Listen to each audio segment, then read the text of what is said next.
Então, eu queria dar boa noite a todas e todos, dizer que é uma alegria a gente se encontrar novamente aqui em uma aula com esse formato, que fazia algum tempo que a gente não promovia. Então, é uma alegria estar iniciando. Essa iniciativa foi elaborada pela ONG É por Amor, aqui do Marcelis, então acho que ele vai querer falar um pouquinho nesse início. E é uma aula sobre um tema que tá super na ordem do dia aí, né? Educar para a paz em tempos de violência. Então, a proposta é que a gente ofereça essa aula para as pessoas assistirem gratuitamente. Quem tiver condições de fazer uma doação para a ONG poder combater a fome, a gente agradece muito. Tem aí o link para as pessoas que puderem, tiverem condições de fazer doação, porque a fome ainda está, embora tenha diminuído o engajamento em doar, a fome continua viva aí no país. Você quer falar alguma coisa, Márcio?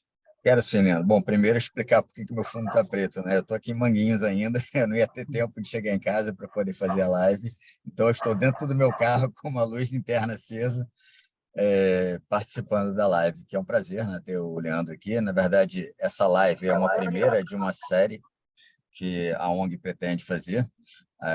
Era uma angústia minha de tentar retribuir de alguma forma para aquelas pessoas que contribuem, que acompanham o trabalho da ONG, né?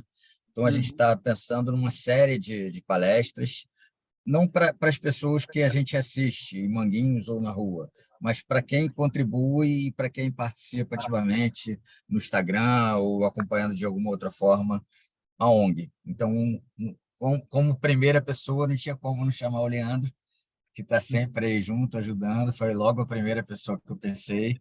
E, como ele falou, acho que o tema é super atual, tem tudo infelizmente, tem tudo a ver com o que a gente está passando. Então, Leandro, a bola é sua aí. Acho que você, mais do que ninguém, é extremamente capacitado para falar sobre o assunto. Perfeito. Gente, eu elaborei Obrigado, Márcio. Eu elaborei uma intervenção no formato de palestra. A proposta é que eu não seja tão extenso na minha fala para ter um espaço para perguntar. Sempre que a gente fez essas iniciativas aqui, quando não era iniciativa da ONG, né, quando era iniciativa do Movimento Algo Mais, a gente sempre costumou fazer desse jeito, fazer uma palestra de 40, 50 minutos e depois o pessoal fica aberto para as perguntas, mas está aberto para pergunta e para comentários o tempo todo, na verdade.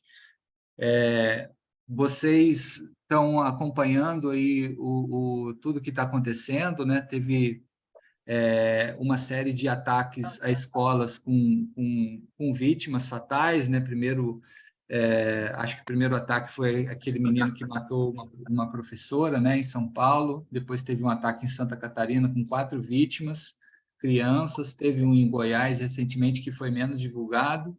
E todo mundo aqui que é pai, mãe do Rio de Janeiro, ou professor, professora, profissional de educação, acompanhou. Tem alguns áudios abertos ainda, gente. Eu estou fechado e vocês estão abrindo.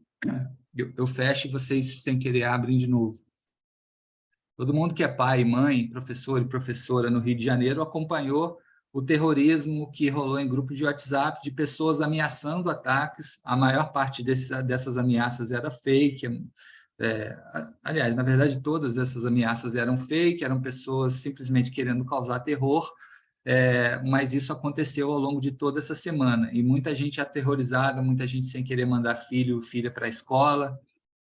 Então, a gente acompanhou isso ao longo da semana, a imprensa um pouco com as mãos atadas, porque o debate que se fez nos 2 primeiros ataques é que a divulgação da imprensa alimentava os ataques, né? Quando a imprensa divulga e mostra vídeo da pessoa e fala o nome da pessoa, isso alimenta novos ataques. Então, esse é o debate que se fez. Então, a imprensa começou a tentar não falar mais tanto sobre o tema, mas é difícil não falar, né, porque está a cidade inteira, de alguma forma. Eu estou falando a cidade porque eu vivenciei isso no Rio de Janeiro, mas eu sei que em outras cidades também aconteceu isso. A cidade inteira mobilizada por ameaças de ataque. Então, a gente está vivendo esse tempo turbulento, muito difícil, né? E que a gente precisa tomar ações concretas na direção de solucionar isso. O que eu quero dizer, assim, já para começar o nosso papo, é que, assim, a má notícia é que a gente está vivendo esse tempo turbulento e difícil. A boa notícia é que existem soluções, e soluções cuja efetividade, cuja eficácia já são comprovadas na prática, né? Hoje eu vou falar, assim, de passagem aqui em algumas das possibilidades de solução. Vocês vão ver que a forma de refletir, de como agir, ela é razoavelmente algo que é até meio óbvio, né? O que se pode ser, quando se pergunta o que pode ser feito, é até meio óbvio. Obviamente que algumas ações, se você encara isso tudo que a gente está vivendo do ponto de vista nacional, algumas ações não dependem de ações da sociedade civil, não dependem de ações nossas aqui, né? Por exemplo, o estímulo que esse tempo, essa coisa dos algoritmos das redes sociais, o estímulo que eles dão de, às vezes, uma hashtag extremista ser estimulada por um determinado grupo e, de repente, essas ameaças ganhando volume pelos algoritmos das redes sociais, isso a gente não pode fazer nada em relação a isso. Mas já tem ações aí que foram noticiadas de ontem para hoje do governo federal, em parceria com o Judiciário, com o Ministério Público, tomando iniciativas no sentido de se responsabilizar as plataformas, né, se responsabilizar o Instagram, o Facebook, a Meta, na verdade, né, que é dona dessas redes, o Google, Twitter. O Twitter tá mais reticente, está mais com dificuldade de querer contribuir, mas essas redes sociais, o algoritmo delas, de alguma forma, a gente está descobrindo que eles estimulam, né, esses discursos extremistas, porque eles têm tática, eles têm estratégia, e eles trabalham, né, com essa nova linguagem, e que é novidade para todos nós. Acho que todo mundo que está aqui nessa live nasceu num mundo que não era dessa forma, né? Não era totalmente conectado em redes que funcionam mobilizadas por algoritmos que são, na verdade, uma inteligência artificial, né? Então, a gente está tendo que ser realfabetizado nessa linguagem. Do ponto de vista de sociedade civil, como eu falei, a gente pode fazer pouco, né? A gente precisa pressionar os governos e o judiciário e, enfim, essas outras instâncias a tomar ações, e eu definitivamente não acredito em nada que não responsabilize as plataformas. Acho que se a gente não caminhar nessa direção de responsabilizá-las e puni-las quando elas não tomarem uma iniciativa para conter isso, a gente não vai ter solução para isso. Mas isso já está sendo, aparentemente, já está ganhando corpo. E algumas plataformas, com exceção do Twitter, já estão tomando providências claras. Eu mesmo tive um vídeo meu sobre não violência que foi impedido pelo YouTube, porque ele achou que tinha conteúdo ali que poderia ser uma ameaça, né? Eu não consegui entender que conteúdo que era ali, mas eu imagino que seja uma foto que tinha de um revólver que tem em frente à ONU, que é um revólver amarrado, que é uma imagem que representa a não violência, é um revólver com a ponta amarrada. Talvez o algoritmo tenha identificado esse revólver e tenha achado que ele remetia à violência, e ele cortou um vídeo meu. Eu fiquei meio chateado com isso, mas para mim é um indicativo de que as plataformas estão atentas, né? Cortaram esse vídeo meu ontem, né? Então, é uma boa notícia, na verdade. As plataformas estão atentas. O algoritmo, como ele é burro, como ele não é um ser humano, ele corta um vídeo errado. Mas pelo menos as plataformas estão tomando providências, né? O que a gente pode fazer aqui, o que a gente pode fazer o que a gente pode conversar, o que a gente pode fazer como pais e como profissionais de educação, no sentido de se construir uma educação mobilizada para pais. E aí esse tema é um dos temas referência no nosso instituto, né, no Instituto Chante Brasil. Um instituto, na verdade, nasceu em 2014 com essa pegada de educação para a paz, né? Depois que ele foi incorporando novos projetos, esses outros projetos ganharam volume, ganharam corpo, mas o trabalho inicial já era esse, de educação para a paz. Então, o que eu vou falar para vocês ao longo da noite de hoje aqui o que pode ser feito do ponto de vista de educar para a paz, né? Do ponto de vista de educação para a paz, o que pode ser feito para conter esses ataques, esse momento difícil. Claro que tudo que eu falar não é insuficiente, porque tem questões no país que estão relacionadas a um campo da sociedade. Eu nem quero falar muito sobre isso, porque a gente acaba falando sobre política e acaba baixando um pouco a vibração aqui do nosso encontro. Mas tem um campo da sociedade extremista, defendendo armamento, defendendo esse tipo de coisa, ligado a entidades neonazistas e tal, e isso, infelizmente, está aí, está colocado, não é só no Brasil, é no mundo todo.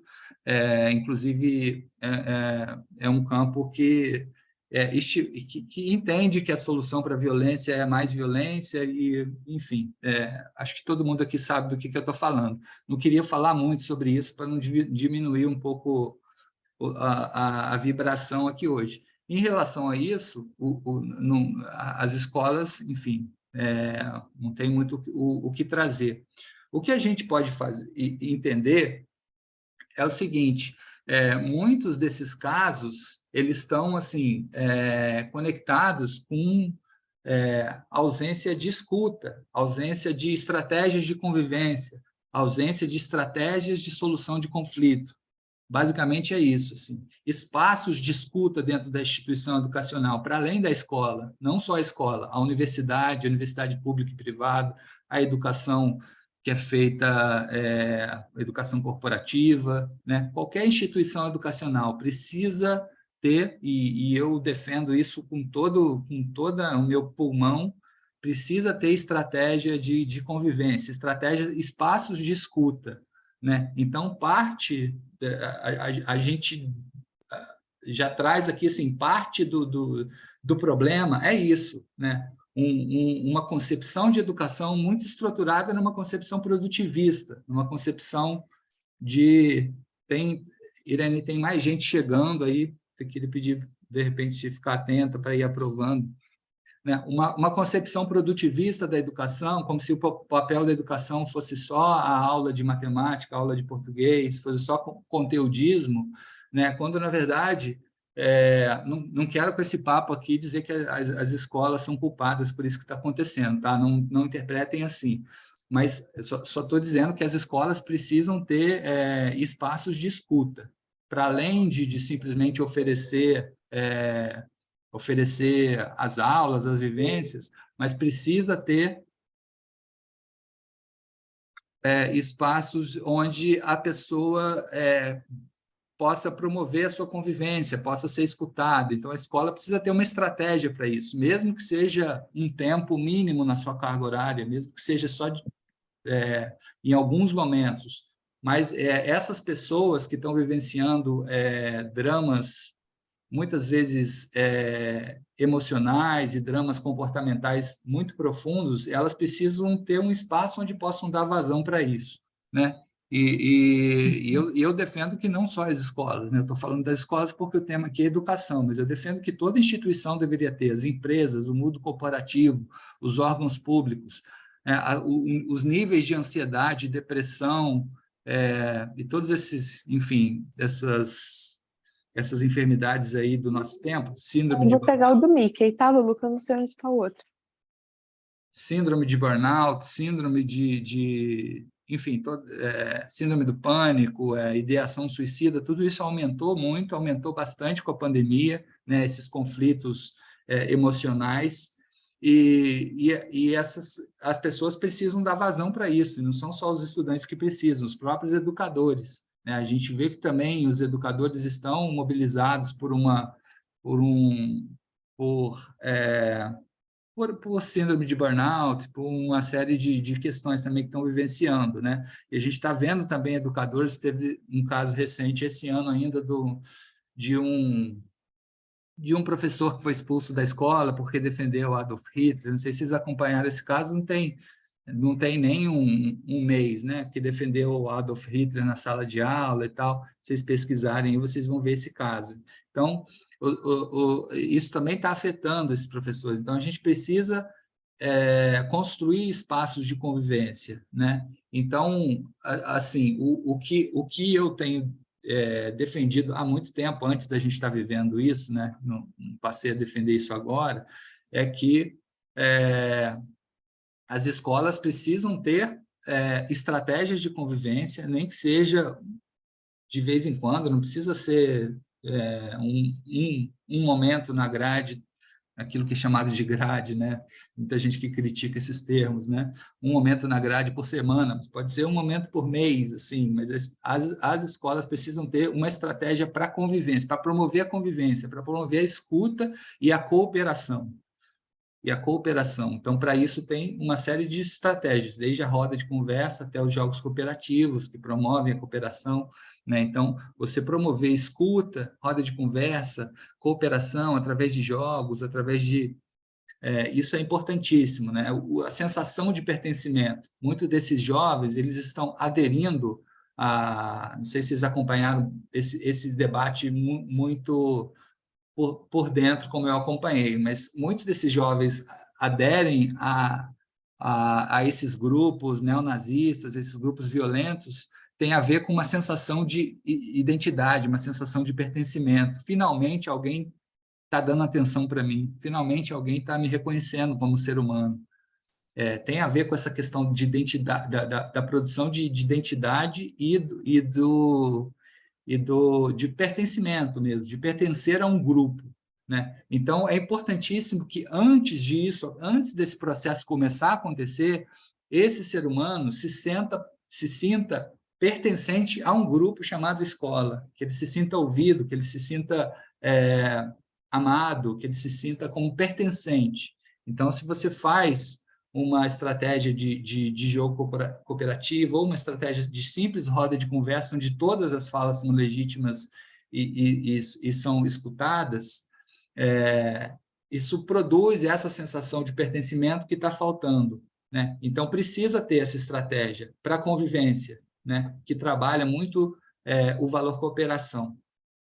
Tá? E esse é um ponto que eu queria trazer hoje. Outra questão é que precisa ter uma estratégia para conflito.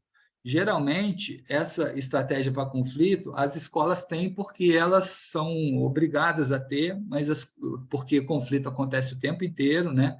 Quem estuda cultura de paz sabe que, enfim, uma dos conceitos mais básicos da cultura de paz é que somos seres humanos e somos todos diferentes, e quando vivemos juntos haverá conflito, mesmo que a gente seja super bacana, mesmo que a gente seja legal pra caramba, haverá conflito, nós somos diferentes. Então, numa escola tem conflito o tempo todo. Em geral, os professores aprendem a lidar com conflito como? De forma meio autodidata, sem uma formação, né? Ele, quando se forma ali em pedagogia, estudando as matérias, as disciplinas que ele vai dar.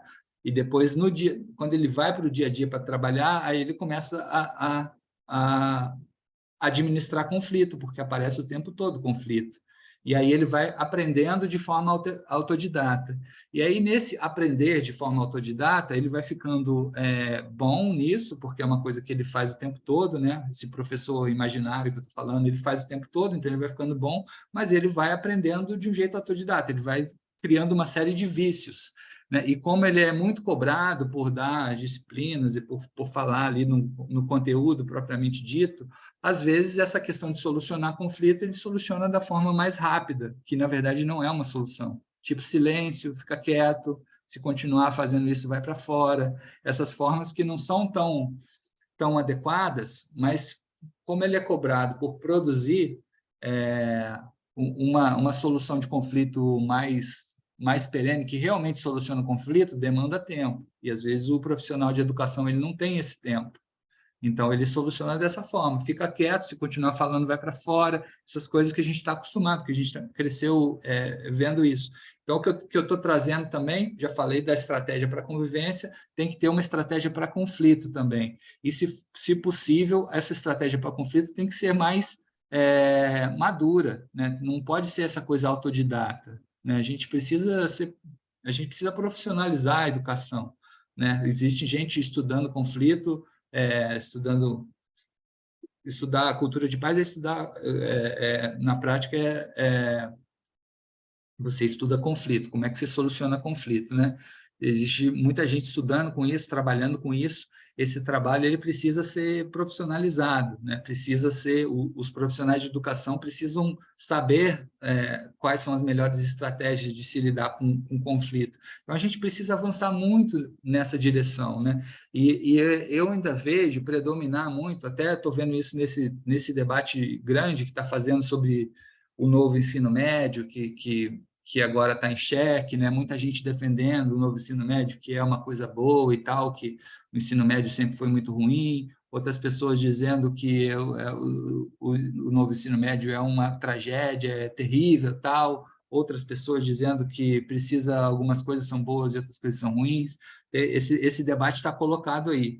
E nesse debate sobre o novo ensino médio, eu vejo predominar muito uma concepção de educação, que é essa concepção de que aquele ser humano que está na escola é apenas o trabalhador do futuro, é apenas o cara que futuramente vai ter uma profissão. Então, o papel da escola é só ensinar esse cara a fazer bem essa profissão que ele vai ter no futuro. Esse é um papel da escola, mas não é só isso, né? Você precisa se preocupar com cidadania, respeito, com tolerância, tudo isso é educar para a paz, né? Então, eu vejo predominar muito essa visão produtivista, né? Essa visão de que a escola só deve, né, formar esse profissional do futuro. Então, se o cara demonstra aptidão para exatas, precisa aprimorar essa aptidão para ele em matemática, em física, esse debate todo que está colocado. Não sei se vocês estão acompanhando esse debate do novo ensino médio, né? Então, eu percebo que falta nas pessoas e a gente precisa fazer um movimento, e tem gente aqui no Rio de Janeiro, inclusive, querendo criar uma campanha para isso, né? Tem um pessoal ligado a essas associações de mediação de conflito aí que está pensando numa campanha para isso, uma campanha para as escolas se conscientizarem de que a convivência é papel delas também, ensinar a conviver, né? Inclusive, é um dos 4... vocês conhecem aqueles 4 pilares do Jacques Delors sobre educação das Nações Unidas, da Unesco, não sei se vocês conhecem. Aprender a viver, aprender não sei o quê, tal, são 4. Um deles é aprender a conviver. Então, a convivência é importantíssimo, né? Essa pessoa ela precisa aprender a convivência. O papel da escola também é ensinar isso. Essa sociedade profundamente... repito que não estou aqui criminalizando as escolas, dizendo que é culpa delas o que está acontecendo, só estou dizendo o que as escolas podem fazer, né? É papel delas também essa questão de ensinar para a convivência, né? Essa sociedade profundamente assim desconectada, essas pessoas individualistas e tal, tudo isso a escola pode começar a trabalhar dentro dela. É claro que a escola vai ter a preocupação em ensinar as disciplinas que a pessoa vai usar na faculdade, no futuro, como um profissional e tal. Claro que isso é a principal coisa da escola, mas a escola também precisa esse treinamento na convivência. Gente, se vocês forem parar para pensar, é uma coisa que eu falo muito nas minhas aulas, assim, a criança, ela é o ser mais curioso que tem no mundo. Quem é mãe, quem é pai aqui sabe que é uma pergunta de porquê toda hora, né? Por que isso? Por que aquilo? Por que isso é desse jeito? Por que é daquele jeito? Como é que esse ser que é tão curioso acha ruim ir para uma instituição que vai responder todos os porquês dela? Né? Porque, na prática, a escola é o lugar para responder todas as dúvidas, é o lugar que vai trazer conhecimento. E esse ser está ávido por conhecimento, porque ele está perguntando o porquê de tudo. Então, como é que esse ser acha ruim? A maioria das crianças acha ruim para a escola, não é? Como é que pode achar ruim? Então, alguma coisa a gente está fazendo de muito errado. Né? Esse ser era para ele ser, esse ser criança, era para ele ser apaixonado para ir para esse lugar que vai responder todas as dúvidas dele, todos os porquês, por que o céu é azul, por que a mesa é quadrada, por que tudo acontece. Né? A gente aprender a cada vez mais mobilizar o conteúdo a partir da curiosidade. Né? A Maria Montessori, que é uma das principais referências em cultura de paz na educação, ela fala muito isso. Assim, né? Tem, inclusive, as escolas que são montessorianas, né? Que seguem muito o pensamento dessa pensadora italiana que chama Maria Montessori. Ela fala muito isso, da gente mobilizar esse conhecimento a partir da curiosidade. Então, que esse ser sinta prazer de ir para esse espaço onde vai responder todas as suas dúvidas. Ele está imerso em várias dúvidas, ele está querendo conhecer, acabou de chegar no mundo, está querendo entender por que esse mundo é desse jeito. Né? Então, a gente precisa tornar esse ambiente um ambiente de convivência saudável, para além dessa preocupação obsessiva com conteúdo, com prova, com essas coisas assim. A gente precisa de um ambiente que seja mais saboroso, né? Aí, tentando organizar para vocês, assim, como é que é eu vou tentar organizar aqui, que eu estou fazendo uma fala, trazendo vários elementos, eles não estão necessariamente organizados numa estrutura, então vou tentar trazer para vocês aqui estruturado o que é, de fato, educação para pais, né? Existem na prática, ao longo da história, antes de eu estruturar isso para vocês, é importante falar que existem, ao longo da história, 9 movimentos que se sucederam vendo a educação para pais de uma maneira diferente. No início se via muito educar para pais como algo que se contrapunha à guerra, né? Essa visão de paz como algo que se contrapõe à guerra, que o Galton, que é um dos pensadores da mediação de conflito, chama de paz negativa, né? Essa ideia da paz como algo que se contrapõe à guerra. Para ele, a paz positiva é a paz que se contrapõe a todo tipo de violência, inclusive a violência estrutural, a violência subjetiva e tal. Esse é um conceito teórico, né? Mas no início, quando surgiu a educação para a paz, era muito algo assim para se contrapor à guerra, porque o mundo teve a Primeira Guerra Mundial, a Segunda Guerra Mundial, depois começa a entrar o debate sobre desigualdade, enfim, teve uma série de movimentos. Eu não vou trazer muito para que isso, assim, esse aqui não é um curso sobre educação para a paz.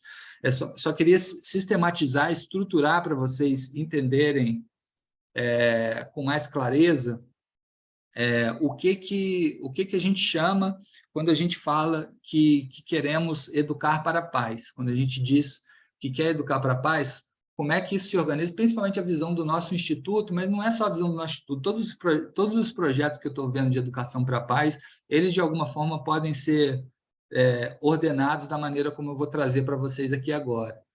É o seguinte, quando se fala de cultura de paz, esse é o primeiro conceito que eu falo nos meus cursos sobre cultura de paz, porque é o conceito mais básico. Então, possivelmente, uma série de pessoas aqui já me viu falando sobre isso, das pessoas que estão aqui que me conhecem, né? A cultura de paz, a gente trabalha com o conceito de cultura de paz que é vista em 3 níveis, como a paz interior, a paz na relação com o outro e a paz no planeta, muito conectado com a questão da sustentabilidade, da cultura regenerativa. Então, esses são os 3 níveis: a paz dentro de mim, a paz na minha relação com o outro, com o próximo, com as pessoas que convivem comigo, e a paz planetária. Então, a cultura de paz na educação, a educação para a paz, ela pode ser estruturada nesses 3 níveis. Né? Acho que, falando assim, dá para vocês estruturarem melhor na cabeça de vocês. Né? O que significaria trabalhar a cultura de paz no nível da paz interna, no nível da paz interior, dentro de mim? Aí são esses projetos de educação para a paz que trabalham, por exemplo, meditação com as crianças, que trabalham prática de yoga com as crianças, que trabalham artes manuais, né? Eu destaco aqui as escolas Waldorf, que têm bastante essa preocupação com artes manuais, com música, né? Escolas Waldorf são aquelas que seguem o pensamento do Rudolf Steiner, acho que vocês sabem isso. Então, isso tudo é trabalhar a paz interior, a paz dentro de mim, né?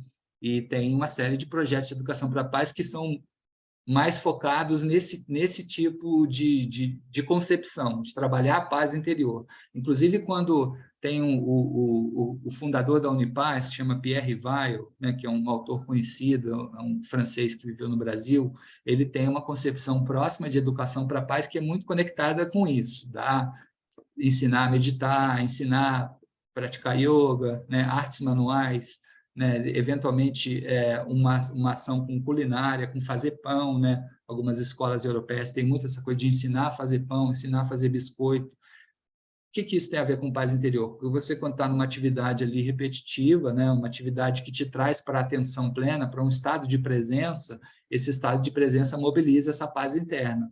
E esse ser que está vivendo uma paz interna, obviamente, né, por isso que eu disse que é meio óbvio, né, esse ser vai ser menos propenso a pegar uma arma, um machado e sair, né, esse ser está vivendo algum nível de paz interna. Então, você pode trabalhar a cultura de paz na educação por aí. E se o seu projeto que você criou é só isso, ele já está contribuindo demais, né? Se o seu projeto é só, eventualmente, fazer uma prática meditativa, claro que dependendo da idade não dá para você fazer uma coisa muito, muito longa, enfim, isso é um debate para outro dia. Ou prática de yoga para criança, ou arte manual, tudo isso é um estado de acolhimento, um estado de cuidado com essa paz interna, que certamente já vai impedir que esse tipo de coisa que está acontecendo no Brasil continue acontecendo, né? Eu tenho absoluta certeza que nenhum episódio desses que aconteceram no Brasil nos últimos anos e que acontecem nos Estados Unidos também com muita frequência, nenhum episódio desses aconteceu em escolas que trabalhavam esse tipo de prática. Nenhum. Podem pesquisar que vocês vão encontrar, né? Vocês, aliás, não vão encontrar, né? Então, esse já é um trabalho muito poderoso. Agora, você pode trabalhar também no segundo nível, né? Que é onde eu, pessoalmente, trabalho muito, que é o nível da relação com o outro, da convivência, que a gente estava falando, do aprender a conviver, de uma das dimensões lá do Jacques Delors, que eu mencionei. Eu não sei de cabeça quais são as 4, mas se vocês jogarem no Google, aí vocês vão achar rapidinho. Então, esse aprender a conviver com o outro, a relação com o outro. Como é que eu trabalho isso numa educação para a paz? Esse segundo nível da cultura de paz, esse nível da relação com o outro, trabalha-se sobretudo com as tecnologias de convivência. O que são as tecnologias de convivência? É isso que a gente chama de comunicação não violenta, círculo restaurativo, roda de conversa, jogos cooperativos. Tudo isso criou-se, esse termo é bastante recente, tecnologia de convivência, que são determinadas técnicas ou práticas que a gente faz para que as pessoas pratiquem a convivência, aprendam a conviver. Como é que isso é aplicado numa escola, numa sala de aula? Aí a gente precisaria de um outro encontro desse, mas tem uma série de formas possíveis, né? Você pode... Vou pegar só a comunicação não violenta como exemplo, tá? Porque, enfim, tem jogos cooperativos, círculo restaurativo, tudo isso dá um curso completo, né? Vou pegar só a comunicação não violenta como exemplo de tecnologia de convivência. Você pode trabalhar isso dando um curso, por exemplo, de comunicação não violenta para os professores da escola. Ou você pode fazer determinar que todo dia a primeira aula vai ter um check-in, que é um convite para esse ser humano, esse estudante, dizer como é que ele está sentindo. E você vai escutar o que ele está sentindo e legitimar a fala dele. E, se possível, repetir a fala. Isso é um truque, já que eu passo aqui para quem é pai, quem é mãe ou quem é professor. Assim, quando você repete a fala, né? Tipo, eu queria ir no banheiro. Ah, você quer muito ir no banheiro, né? Você está repetindo a fala, essa criança ela se sente escutada.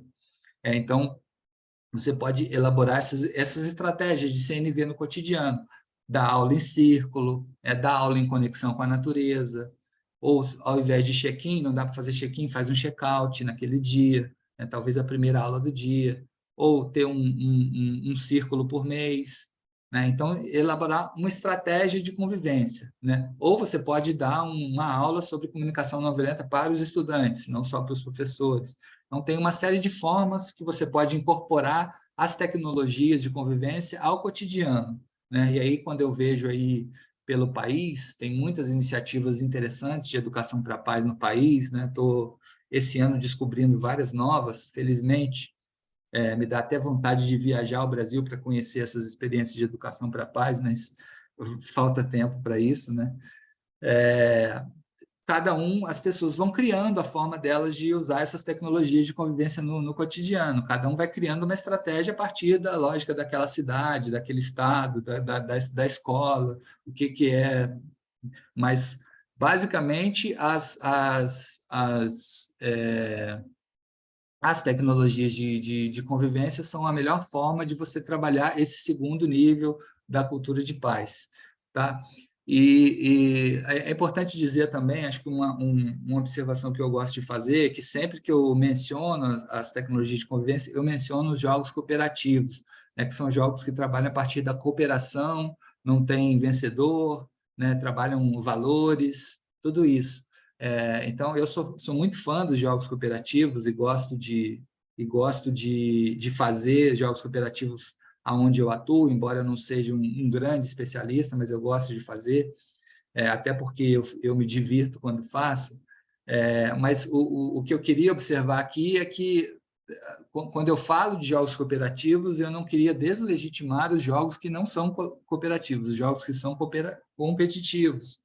Também você fazer uma partida de futebol ou de basquete pode ser uma boa estratégia de convivência. Pode ser que nesse espaço, no jogo de futebol, aquele menino que não se sente pertencente passe a se sentir pertencente. Então, eu não queria demonizar os jogos competitivos como se fosse uma coisa errada. Eles são legais, eles são bacanas também, né?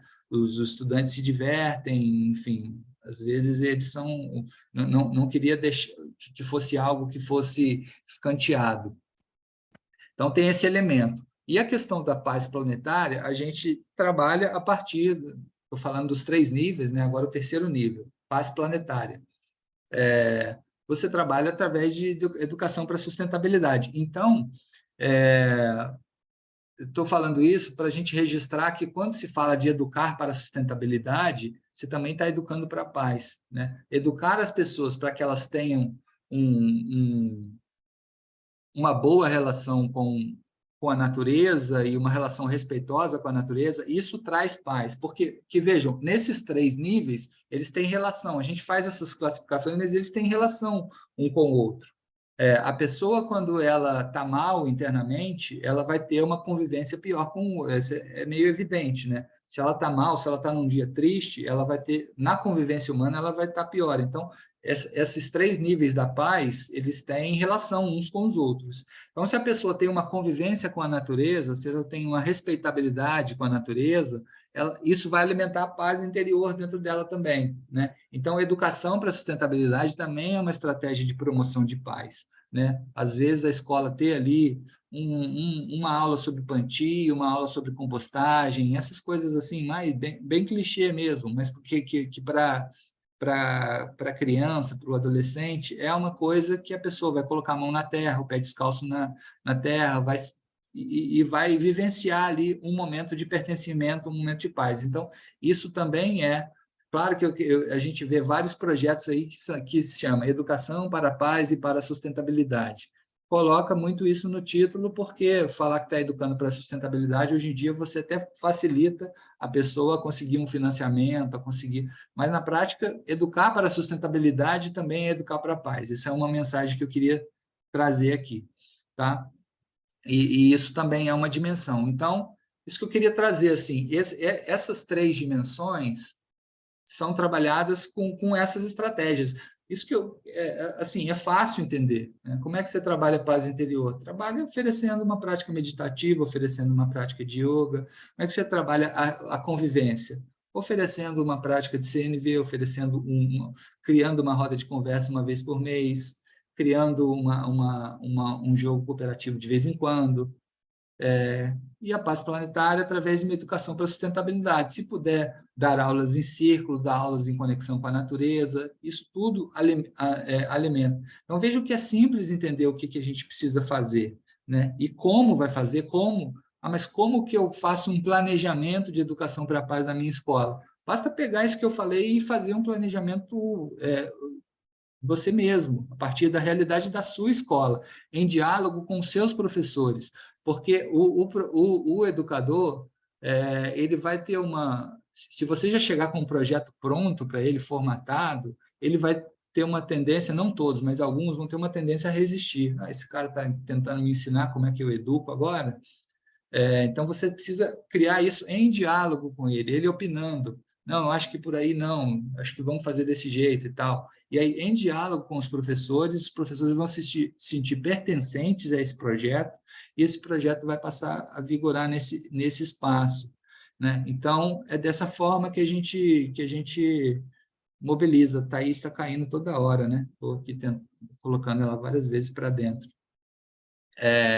Então, é dessa forma que a gente mobiliza. Tem um elemento, assim, um incômodo que está me trazendo nos últimos tempos e que eu queria trazer para vocês, assim, é que é o seguinte, né, nesse movimento de incorporar tecnologias de convivência para a escola, as escolas, a mente de todos nós, ela está muito estruturada nisso que eu falei no início, assim, tipo, o papel da escola ela é ensinar matemática, português, história, essas coisas todas. Então, essa questão de TCNV é uma coisa bonitinha que está ali no canto, não é tão importante assim. Isso está muito estruturado dentro da gente. E aí, quando a pessoa vai incorporar uma comunicação não violenta, por exemplo, na escola, ela chama ali uma pessoa para fazer um trabalho voluntário, uma pessoa que nem é um especialista em CNV, uma pessoa que está só estudando CNV e faz um trabalho voluntário ali, que a pessoa não ganha nada, porque a gente não tem dinheiro para isso, para investir nisso agora, né? O nosso dinheiro é para pagar os professores e para pagar as outras coisas e tal. Então, como esse movimento de colocar as tecnologias de convivência no dia a dia, ele é feito... Peraí, deixa eu mutar a Ana aqui. Como esse movimento ele é feito de uma forma meio amadora, né, e às vezes esse profissional que vai lá trabalhar com CNV é um cara que está trabalhando, é um homem ou uma mulher que estão trabalhando lá com... Enfim, não tem tanto acúmulo, não tem experiência de trabalhar com isso. E o trabalho não vai ser necessariamente bom, né? E a escola vai acabar abandonando esse projeto, né? Então, é isso que eu queria assim, alimentar e encontrar entre vocês aliados, assim, para esse entendimento que, para trabalhar com as tecnologias de convivência, a gente precisa cada vez mais de profissionais habilitados, né, de investir nisso, né, de que esses profissionais tenham experiência, ou se não tiverem, que ganhem experiência com o tempo, pessoas que sejam treinadas, que entendam as particularidades da CNV na sala de aula, né, porque a comunicação não violenta nesse ambiente de sala de aula tem as suas particularidades, é a pessoa que vai se ambientar com isso. A gente precisa avançar nesse sentido, de não entender isso como um projetinho que vai ser feito ali por voluntários, né? Porque vai acabar que esse projeto ele não vai apresentar tanta eficiência e vai acabar sendo abandonado, né? Precisa ser uma coisa... Não, vamos realmente construir um projeto com alguém que seja uma pessoa que entenda de comunicação não violenta, ou se a estratégia é fazer círculos restaurativos, alguém que tenha mergulhado, que tenha estudado círculo restaurativo, que já tenha trabalhado numa outra instituição com círculo restaurativo, enfim, um projeto que seja sólido, né? A escola precisa entender isso como também o papel dela, né? Não é uma coisinha a mais que ela está fazendo, a convivência é também o papel dela, ensinar essas pessoas a aprender a convivência.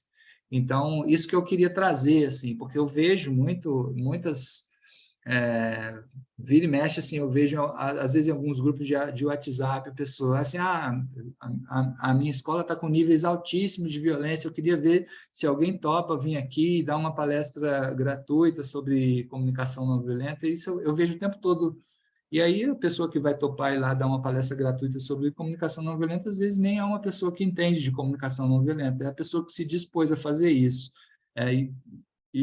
Cara, a gente precisa entender que para desafios grandes, a gente precisa realmente investir tempo e investir recurso nesses desafios, né? Os desafios que estão se colocando para a gente agora, nesse momento histórico, eles são enormes, mas antes, há 5 anos atrás, quando não tinha pandemia, quando não tinha nada, já eram desafios muito grandes, né? Nunca foi bom, né? Nunca foi assim, as escolas públicas do Rio de Janeiro, todo mundo ama, né? Os estudantes amam ir, não tem violência, né? Os professores não estão estressados, nunca foi, esse cenário nunca existiu, né? Então, a gente que naturalizou essas dimensões, e elas não podem ser naturalizadas. Não pode ser natural esse ambiente ser visto como um lugar ruim para o qual eu tenho que ir, esse ambiente que é a escola. A escola precisa ser um lugar que eu vou encontrar os meus parceiros, que eu vou matar as minhas curiosidades sobre o mundo, né? Não pode ser esse lugar que o profissional chega cheio de idealismo, de vai transformar o mundo pela educação e sai cheio de frustrações. A escola não pode ser esse lugar, né? Que produz tantos professores frustrados, que produz tantos professores que, na prática, muitas vezes estão fingindo que estão estudando. Agora estou falando da realidade da educação pública no Rio. Eles estão, na prática, às vezes, fingindo que estão ensinando, saem dali com a sensação de que não foram escutados, que ficaram o tempo todo mandando a turma fazer silêncio, e senão vou te tirar da sala, e sai dali estressado. Assim, não pode ser esse ambiente, né? Então, a gente precisa, de fato, entender que para construir uma sociedade sadia, um país razoável, a gente precisa, de fato, clichê falar isso, mas a gente precisa, de fato, olhar para a educação com um outro olhar. E um outro olhar significa rever os paradigmas que orientam a nossa concepção sobre educação. Revê-los. É clichê dizer, para construir um novo país, precisa investir em educação. Isso é clichê. Você falar isso na rua, todo mundo vai concordar com você. Então, por que a gente não avança? Porque dentro desse clichê de que precisa investir em educação, é preciso trabalhar um entendimento que a gente precisa de uma outra concepção sobre o que é educação. Preciso de um outro entendimento sobre o que é educação. Não é só conteúdo. É conteúdo, é importantíssimo, mas não é só conteúdo. É preciso de uma estratégia clara de convivência e uma estratégia para como transformar conflitos, né? E como promover paz interior. Fazer tudo isso que eu propus aqui que a gente faz, né? E acho que a gente pode aproveitar esse momento desafiador que a gente está vivendo no Brasil e no mundo, mas especialmente no Brasil. Essa semana talvez tenha sido a semana mais desafiadora do ponto de vista de educação, né? Vários pais não mandando nem os filhos para a escola com medo de que acontecesse alguma coisa. A gente aproveitava, vou falar um outro clichê aqui, que é aquela coisa de que uma crise pode ser uma oportunidade, né? Então, a gente aproveitar essa crise como uma oportunidade para a gente rever o que é educação e o que a gente faz diante disso. Bom, gente, acabei falando 1 hora aqui com vocês, e eu queria abrir agora para as falas. A Fabrícia já está inscrita. Só lembrando que essa aula aqui é uma aula promovida pela ONG É Por Amor, do Márcio Elias. Vou repetir isso aqui, porque teve pelo menos aí umas 15 pessoas que chegaram durante a minha fala. A ONG É Por Amor está promovendo essa aula aqui com o objetivo, primeiro, de disseminar esses conhecimentos. Então, obviamente que a aula é gratuita, mas a gente pede que as pessoas que estão presentes, que tiverem condições econômicas de fazer alguma doação para que a ONG possa combater a fome, principalmente lá em Manguinhos, que é onde o Márcio está agora, na comunidade de Manguinhos, mas no Rio de Janeiro como um todo, e a ONG está precisando bastante de recurso, porque a cultura de doações diminuiu muito no último ano, né? Então, se você tiver condições, tem um link aí que alguém deve ter colocado no chat, e aí, se você tiver condições, você faz a doação. Se não tiver condições, não tem problema nenhum. Diga, Fabrícia. Então, primeiro, obrigado, Leandro, por todas as tuas colocações. Eu tenho me aproximado mais desse tema recentemente, embora eu tenha uma formação em yoga como instrutora e fiz um curso de especialização de yoga para crianças. E há 2 meses eu iniciei numa escola, né, que é o CEP de Miguel Pereira. Você teve, né, no início do período agora. E eu iniciei para atuar nesse projeto de atenção plena com os anos iniciais do ensino fundamental. E uma coisa que eu percebo como o maior desafio para conseguir, né, avançar é a questão que você colocou do interesse dos alunos, não só de estar na escola, mas também por praticar, por se voltar para essas questões mais interiores, entender-se como, né, um ser que sente e consciente. Então, para mim, tem sido muito desafiador isso, porque uma coisa é você dar aula de yoga para as pessoas que já têm esse interesse e te procuram, né, buscando por isso. Outra coisa é você ir para a sala de aula e as crianças muitas vezes me recebem assim, não quero, isso é muito chato, eu não quero fazer isso. Então, eu vejo essa reatividade, chega a ser, às vezes, desconfortável para alguns alunos. Então, eu estou tentando fazer essa mediação, que o objetivo seria a paz interior, mas eu muitas vezes tenho que fazer a prática da convivência com a turma, porque eles têm muitas questões que são mais gritantes com o outro, que impedem dele conseguir ali centrar nele mesmo. Então, eu queria, se você pudesse, assim, me dar uma orientada, como lidar com esse desafio de ser interessante, de ser confortável e conquistar, né, esse público. Ah, eu fechei meu áudio e nem vi. Acho que foi a Irene que fechou, né? Esse relato que você está trazendo, Fabrício, a gente pode até conversar, que eu vou aí em breve. A gente pode até conversar presencialmente. A Renata, que está aqui, vai falar também, ela também trabalha com essas práticas. Esse desafio que você está trazendo, eu tenho ouvido outras pessoas também relatar esse desafio, né? O que eu respondo logo de primeira para você é que essa abordagem de meditação, eu até falei durante a minha fala dependendo da faixa etária, quando você trabalha meditação, não pode ser muito tempo, e às vezes você tem que reduzir o tempo e tem que falar numa linguagem que essa faixa etária específica vai entender o que você está propondo, né? Na última vez, inclusive, que eu fui aí no CEP, eu falei um pouco isso, de como essa linguagem, de alguns truques que a gente pode utilizar, e o yoga também, né? Esse yoga mobilizado para uma faixa etária menor, ele é elaborado a partir de uma linguagem e da própria elaboração dos asanas, que são pensados de acordo com essa turma que a gente vai trabalhar. Então, acho que a gente pode, eventualmente, até em algum momento sentar, aproveitar que eu vou estar por aí, e ver como é que a gente pode incorporar assim aprimoramentos nessa prática. Assim. Tem um aspecto que eu acho positivo nisso que você está trazendo, embora assim, você não é a primeira pessoa que vem me fazer esse relato, mas tem um aspecto que eu acho positivo, quando um estudante vem para a gente e diz isso que vocês estão propondo para mim hoje eu acho chato, tem um aspecto positivo nisso, que é esse estudante entender que esse é um espaço que acolhe quando ele acha chato alguma coisa. Estou falando isso porque tem uma série de escolas onde os estudantes simplesmente iam seguir o que o professor está mandando, iam achar chato, mas não iam falar nada, porque ele sente que não ia ser ouvido, né? Então, essa é uma escola que escuta, né? Essa é uma escola onde o estudante se sente à vontade para falar que uma atividade ele não gostaria de estar desempenhando ela, porque ele acha que vai ser chato, né? Então, esse é um aspecto que eu considero positivo. Tem uma série de lugares, eu fui esse ano, ou foi ano passado, não me lembro, num lugar para falar sobre comunicação não violenta, que o olhar dos estudantes, quando eu ia começar a falar, quando eu não tinha nem abrir a boca ainda, já era tipo, nossa, isso vai ser muito chato. Eu via isso no olhar deles.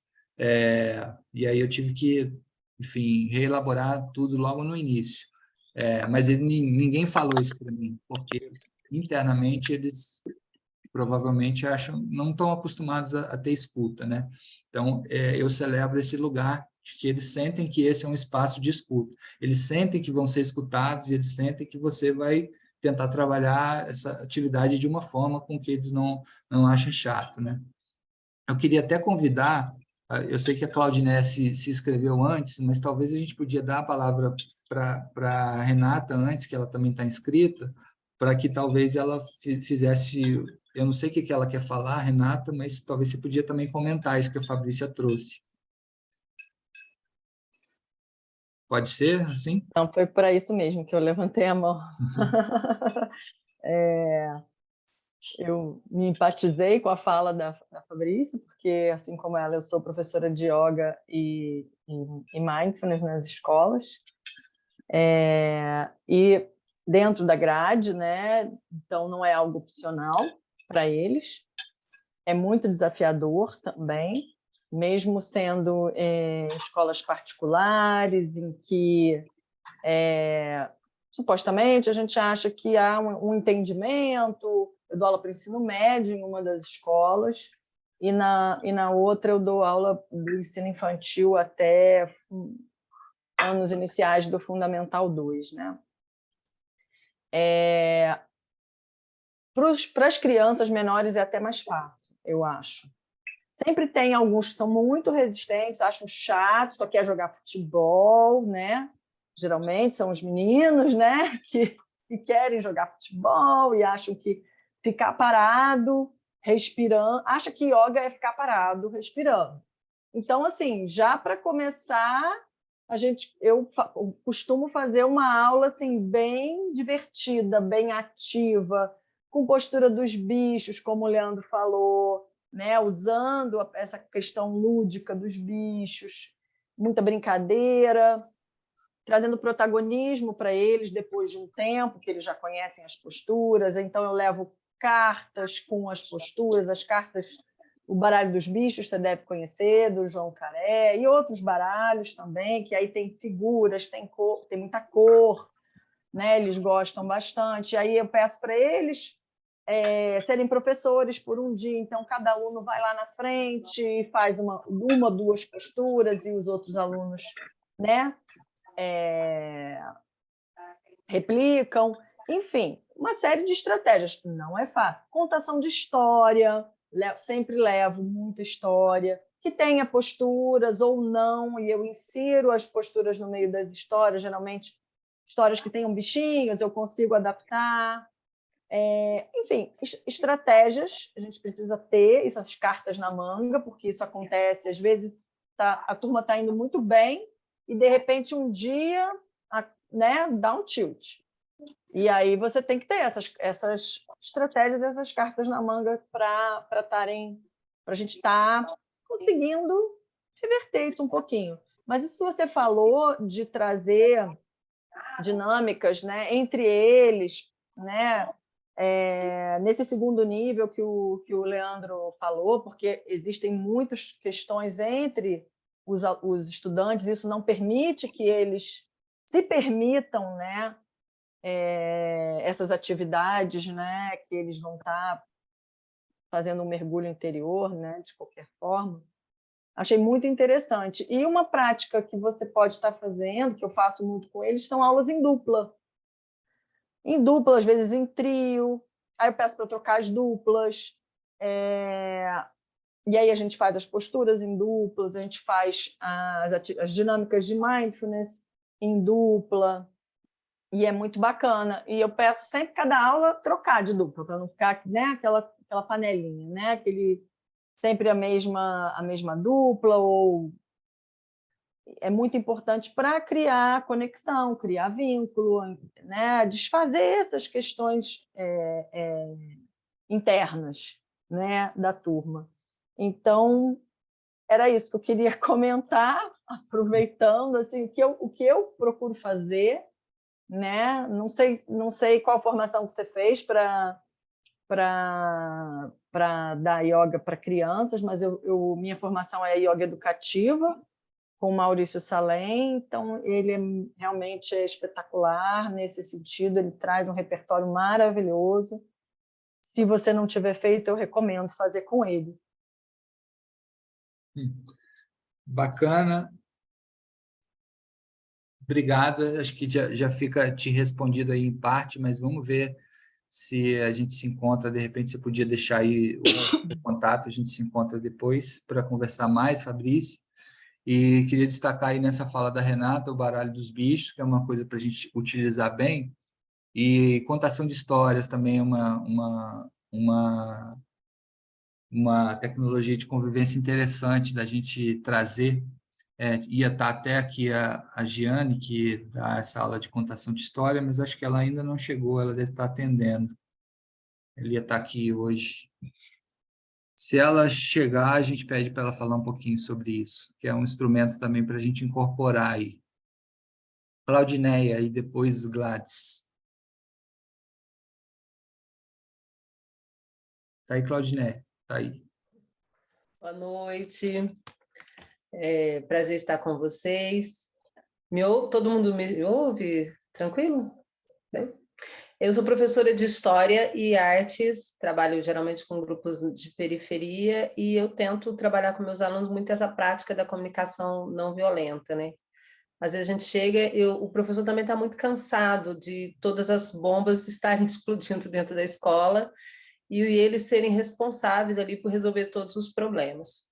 Mas eu tento muito fazer essa relação de conversar com eles. Já teve caso de o aluno estar extremamente irritado ou eles têm uma postura de me irritar e eu procurar não ir para o corpo a corpo, né? De chegar, eles começarem a cantar, por exemplo. Teve uma situação que um começou a cantar.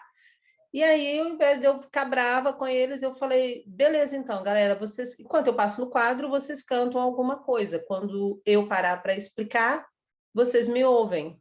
E assim foi, não, mas canta uma música que eu gosto. Canta essa, gosto dessa. Não, essa eu não gosto. Vamos trocar. E eu procuro sempre ouvir eles assim, né?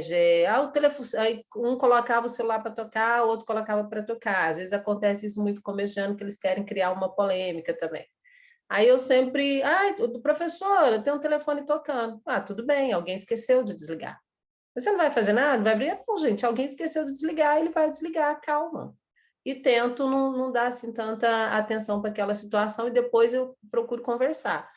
Mas sempre tentando conversar com os alunos, tentando não ir para o embate emocional, tentando ouvir, às vezes, situações que eles querem, eu paro a aula, escuto. Às vezes chego, teve um problema com outro professor, falou, não, é legal, mas vamos ver qual foi a situação, e qual foi a sua postura, e o que poderia ser feito. Então, às vezes, a aula eu procuro levar muito dessa forma.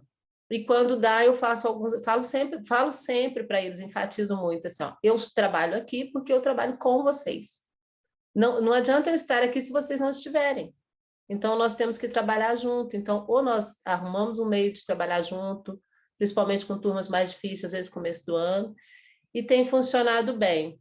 Eu gosto muito de rap, e os meninos da periferia também, então é sempre uma linha que a gente conversa bastante pela música, e depois a gente vai introduzindo outras músicas, outras leituras, e a contação de história também. Algumas salas assim que são mais difíceis, eu pego bastante pela contação de história, todos os níveis e idade.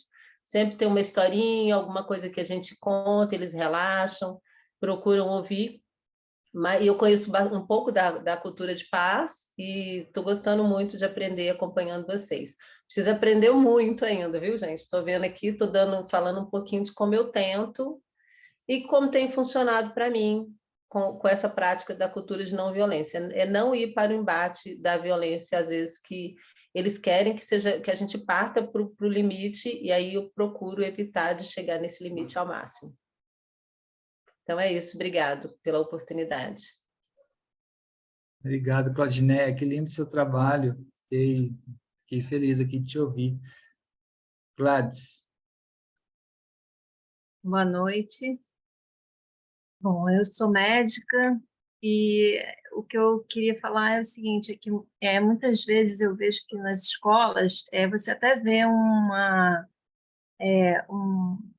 alguns projetos que trabalham nesse terceiro nível, né, planetário, porque é uma coisa que está na moda, né, está em voga e é legal a escola trabalhar educação ambiental e levar os alunos para passeios e tudo mais.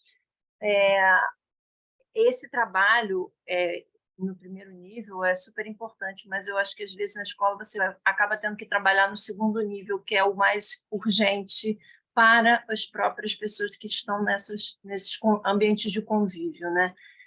E algumas vezes, como eu sou médica, eu sou chamada na escola das minhas turmas para dar palestras. E eu uma vez tive que dar uma palestra sobre sexualidade para alunos do 6º ano, e eu fiquei meio enrascada, porque alunos de 11, 12 anos, eu falei, eles vão reagir, vão boicotar, né? É diferente, eu não posso chegar lá dar uma palestra, ficar falando. Então, o que deu mais certo foi quando eu usei assim a estratégia da escuta, que o Leandro falou. Então, eu pedi para a coordenação, pedi para os alunos fazerem perguntas do que eles queriam saber, quais eram as dúvidas dele, ou quais eram as curiosidades que eles tinham, né? Anonimamente. E aí me entregaram essas questões, eu estudei, né, dividi em grupos, e aí eu cheguei lá falando, e foi impressionante, porque a atenção que eu obtive desses alunos foi completa.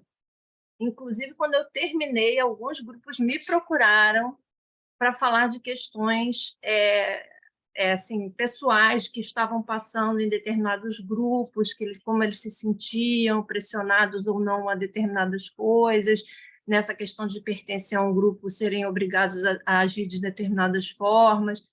Então, eu percebi como existe essa carência da escuta, e esse lugar eu acho que realmente teria que ser vai ser uma reviravolta, porque os adolescentes, as crianças estão precisando desse lugar de serem escutados. Não adianta a gente ir falar achando que a gente sabe o que eles querem. A gente tem que esperar eles dizerem o que eles querem, o que eles estão preparados para, né? É aquela coisa de esperar falar, eu quero saber isso. Aí você fala aquilo. Não adianta você ir além daquilo, porque ele também não está perguntando e não está preparado, né? E, assim, é a mesma coisa, é tipo aquela piada, né? Que, mãe, de onde eu vim? Aí a mãe dá uma aula sobre concepção para o filho não, eu queria saber de que país que eu vim, de que cidade que eu vim. Então, é aquela coisa que, às vezes, a gente está achando que sabe o que eles querem, mas não, vamos escutar exatamente o que eles querem e chegar até aquele ponto, não ultrapassar e não ir abaixo, e não mentir. Né? Eu queria agradecer demais, Leandro, adorei, muito bom. Eu tenho milhões de projetos na minha cabeça, acho que eu não vou dar conta nessa encarnação de todos eles, mas estou achando muito bacana participar de tudo isso com você. Obrigada. Obrigada a todos também e parabéns pelo movimento da ONG. Obrigado, Obrigado, Gladys. Obrigado, Gladys. Vamos conversar mais sobre isso, já que a gente está bem próximo esse ano. E um elemento que você trouxe aí que eu queria comentar, não tem ninguém inscrito, então queria comentar um pouco, quando você falou que foi falar numa escola e a questão da sexualidade, aí eu lembrei que, assim, quando a gente trabalha a cultura de paz, também tem um elemento interessante, eu não falei isso durante a palestra, a aula. Tem um elemento interessante para a gente trabalhar nas escolas também, que é essa questão da masculinidade, né? Por que muita gente pergunta assim, por que o nosso instituto, que é o Instituto de Cultura de Paz, por que a gente tem um trabalho só com um círculo de homens, masculinidade?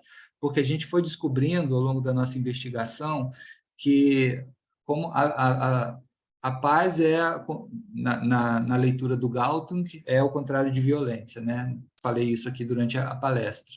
E as diferentes violências, inclusive a violência estrutural. Não só a violência direta vista com os olhos, mas a violência estrutural, a desigualdade, todas essas coisas. E a violência tem uma característica de que uma violência anterior gera outra. Então, muitas vezes, um garoto que chega na escola e bate em alguém é um garoto que apanha do pai. Vou usar um exemplo bem clichê, né? Ou um garoto que tem um pai alcoólatra, e aí ele chega na escola e bate em alguém. Ele está reverberando uma violência que ele sofre. É o conceito lá famoso de espiral de violência, né? De uma violência gerar outra em cadeia. Então, essa geração de violência em cadeia, muitas vezes a violência anterior que essa pessoa sofre é violência de gênero. Então, trabalhar a paz também é trabalhar relações equitativas e equilibradas de gênero. Então, se a escola puder também ter esse tipo de trabalho com a questão de noções sadias de masculinidade, se tiver disponibilidade para avançar nessa direção, também é interessante. A Beth, querida, botou aqui uma mensagem no chat muito amorosa. Muito bom te ver aqui, amiga, te admiro muito. E espero que esse ano a gente esteja bem pertinho. Não sei se ela já foi embora, mas deixar aqui esse Tô meu aqui. afeto. Valeu, Aí, Leandro. valeu, Eu tô querido. meio alquebrada, tô com uma Covid meio Ah, é? Você foi, insistente, por você isso eu foi tô de pega? câmera fechada, Se mas cuidou tanto, é, foi pega agora pela Covid. isso ainda não tinha, mas foi.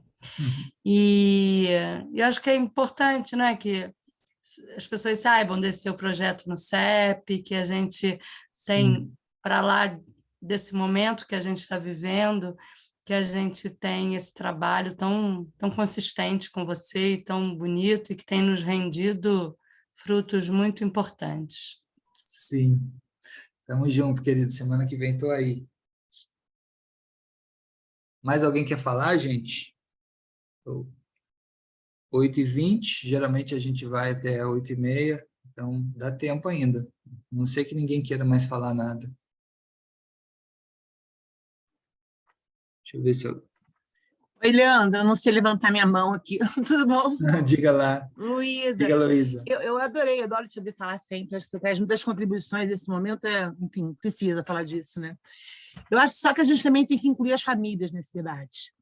Né? Eu acho que a escola precisa ampliar a sua comunidade escolar e trazer também a família para falar sobre essas coisas. Dar essa escuta, poder dar esse apoio.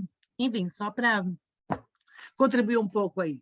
Sim, bom, Luísa, trazer isso, porque esse aqui eventualmente foi uma palestra e tem uma série de elementos que eu poderia falar e que acabei não falando, né? Essa questão de estruturar a comunidade escolar, né, que tá falando de trazer família, enxergar o espaço escolar como uma comunidade e os pais como fazendo parte dessa comunidade, isso é muito importante. E estratégias de se trazer família para dentro são muitas, né? Você pode entender criar espaços de economia solidária dentro do espaço escolar. Isso tende a trazer pais para dentro, porque eles podem, inclusive, se eles eventualmente trabalham com algum produto, eles podem, inclusive, enxergar esse espaço como um espaço de troca daquilo que é produzido. Você pode organizar gincanas, né, que é uma estratégia antiga, feita pelas comunidades, e dessas gincanas os pais podem participar.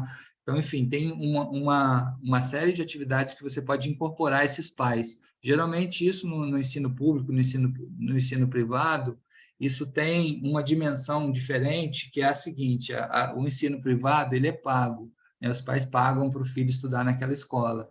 Então, como ele é pago, muitas vezes o pai enxerga a escola como um serviço, como se ele estivesse comprando o trabalho de alguém, né? De fato, em parte um serviço, mas ele não enxerga como algo que ele também tem um papel ali, né? Como se ele tivesse assim: eu estou pagando para alguém educar meu filho. Estou colocando meu dinheiro para alguém externo a mim educar meu filho. Esse tipo de concepção, até ele entender que ele também é parte, que ele também precisa participar, que a educação desse ser não é possível sem a participação dessas pessoas, né? Então, nesse lugar do ensino cobrado, vai ter mais do ensino que é pago, né? Da escola que é paga, vai ter mais cobrança, vai ter o pai indo até a escola para cobrar, por que foi feito desse jeito e não daquele, né? E no ensino público isso não acontece tanto. No ensino público tem outros desafios que vocês conhecem mais, né? Falta de verba, né? Eventualmente profissionais que estão estressados com excesso de trabalho e tal. Então tem outros problemas, talvez mais problemas, né? Talvez, mas não tem esse, né? Então o envolvimento dos pais talvez seja até mais viabilizado, principalmente se você criar essa cultura onde o pai possa, né, participar dessas atividades, inclusive que tem um rendimento econômico. A concepção, estou vendo que a Renata quer falar, mas eu queria completar esse raciocínio. A concepção do Mahatma Gandhi, eu estudei muito o Mahatma Gandhi, ele pensou muito a educação para a paz também, inclusive ele era amigo da Maria Montessori, que eu mencionei aqui, eles pensavam juntos a educação. e a concepção dele de participação da comunidade na escola era muito a partir da economia. Por isso que eu estou mencionando muito essa questão da economia solidária, então, muito a partir do que esses pais fazem para viver. Então, se a escola Mas puder... eu acho que pode ir para além disso, Leandro, porque eu Pode ir acho que para as além famílias disso, hoje em sem dúvida. dia, assim, discussões em relação ao uso de internet, a como lidar com situações Sim, desse mundo contemporâneo digital, Sim. que essas crianças ficaram 2 anos dentro de casa. Esses pais tinham uma falsa segurança que esses meninos estavam no computador dentro de casa, ok, e não é ok. Então, eu acho que precisa trazer essas rodas de conversa, tudo isso que você está trazendo para esse espaço da sala de aula, Sim. mas os pais precisam estar inseridos de alguma maneira nesse debate. Por quê? Precisa ter uma verticalidade na conversa, porque senão fica a escola falando uma coisa, as famílias não têm como argumentar sobre determinados assuntos, que estão em dúvidas também. Então, eu acho que tem que buscar uma horizontalidade, sabe? Discutir, debater temas que são preocupações de todos nós, dos pais, dos professores, né? Das escolas. Então, acho que rodas de conversa são coisas importantes, fazer temas de sexualidade, drogas, internet, Sim. Precisa, né? Esses meninos ficaram Precisa. 2 anos dentro da tela, a gente sabe dos riscos que tem essa tela, e acho que essas conversas precisam. Então, é um texto que vai para casa, que as pessoas possam falar sobre isso, trocar experiências, o que a gente está propondo, inclusive, para as crianças, abrir esse debate para as famílias, porque aí você começa a trazer os princípios, né, dessa escola, né, daqueles professores, e aí eu acho que o diálogo, né, e bem freiriano mesmo, ele fica muito mais potente, né? Eu acho que tem um caminho muito fértil aí nesse sentido.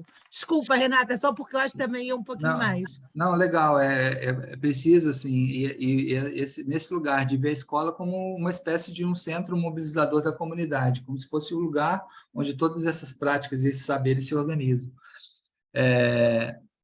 Diga, Renata, e até lembrei de você, Renata, ela falou na questão de educação de Era isso que eu ia falar, ela já falou. Era isso que eu ia falar. Excelente, é exatamente isso. Trazer, eu coloquei no início da palestra no chat sobre isso, que é importante a comunidade escolar estar participando de todos esses movimentos. E aí falar sobre sexualidade com os pais, com os professores, como lidar com essas situações, que é a resolução de conflitos, não deixa de ser, como lidar os pais em casa. Tem que ser algo vertical, para que todos estejam falando a mesma língua, para que sejam passadas orientações e maneiras de estar orientando os filhos em casa também. E, para isso, a escola é um centro, né, que vai poder trazer essas discussões e trazer profissionais especializados para falar sobre sexualidade, para falar sobre educação sem telas. Hoje a gente falou sobre isso, né, Leandro, mais cedo. Resgate do humano, porque hoje em dia as crianças estão na tela o tempo todo, em casa, e não existe mais a convivência familiar, cada um está na sua tela. E, poxa, que legal, meu filho sabe mexer em todos os aplicativos, meu filho tem rede social, meu filho dança TikTok, ó, que legal, tem não sei quantos seguidores. Gente, infelizmente, isso precisa ser visto, precisa ser orientado, e a escola tem que estar à frente disso, porque os saberes, né, estão dentro da escola. E trazer pessoas para conversar com os pais, com os professores, em como orientar essas crianças é muito necessário. Então, era exatamente isso que você falou, Luísa. Obrigada. Só quis Essa conversa um me deixa bastante empolgada, porque eu acho que, para trabalhar essas questões todas, precisa ter esse diálogo com a família, precisa ter combinados, entende? Uma criança está numa escola, ela tem o seu projeto político-pedagógico, a gente acredita naqueles princípios e valores. E aí começa a se desfazer culturas, Leandro, como você diz, de que a escola é só para ensinar matemática. Não, a escola tem um universo social que, para eles, inclusive, é muito mais potente e é importantíssimo. A gente viu como foi ruim também, 2 anos de escola fechada, essas crianças sozinhas em casa. Então, existe assim, a quebra de culturas da época dessas famílias de escola, trazer a educação para um lugar que não é de negócio de capital, que não é prestação de serviço, que é muito mais, que é cidadania. E aí eu, de novo, Paulo Freire, porque tem que estar junto, porque senão é isso, vai cobrar por serviço, eu te pago para isso, uma coisa fica aquela briga meio esquisita. Então, tem que ter combinados, coisas bem definidas, princípios claros, e aí promover debates, rodas de conversa, vamos falar sobre isso, né? Porque algumas respostas a gente não tem, eu acho que todo mundo hoje em dia tem muita pergunta. Acho que as respostas a gente ainda não tem muitas, mas eu acho que os diálogos eles vão construindo saídas importantes para esse momento de crise, né, que a gente vive. Obrigada, gente. Ótima conversa. Eu vou fechar meu microfone.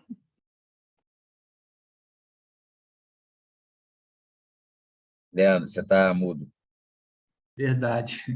Foi ótima a sua contribuição e a gente termina aqui nesse clima de entusiasmo, né? Que pelo menos eu sinto ao ouvir Luísa e Renato, e agradeço a presença de todos vocês.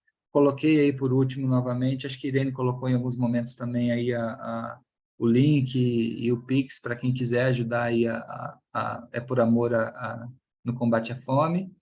E acho que por mim é isso. Por mim, estamos encerrados. Márcio, quer falar alguma coisa? Quero sim, Leandro. Quero agradecer a todo mundo aí que participou. Mais uma vez dizendo que essa é a primeira de uma série aí de palestras que a gente pretende fazer. Para quem quiser conhecer aí, que não conheça a ONG, basta ir no Instagram, ONG É por Amor. Lá tem todo o nosso trabalho. Quem quiser conversar comigo também tem um telefone lá que possa entrar em contato. E é isso, vamos seguindo, Leandro. Você, como sempre, é fantástico. E Tamo obrigado junto, por amigo. tudo aí, pessoal. Então, valeu, querido, e boa noite aí para vocês, e tudo de melhor na vida de vocês e nas escolas de vocês, tá bom? Um beijo grande. Boa noite a todos, gente. Muito obrigado. Valeu. Boa noite, obrigada.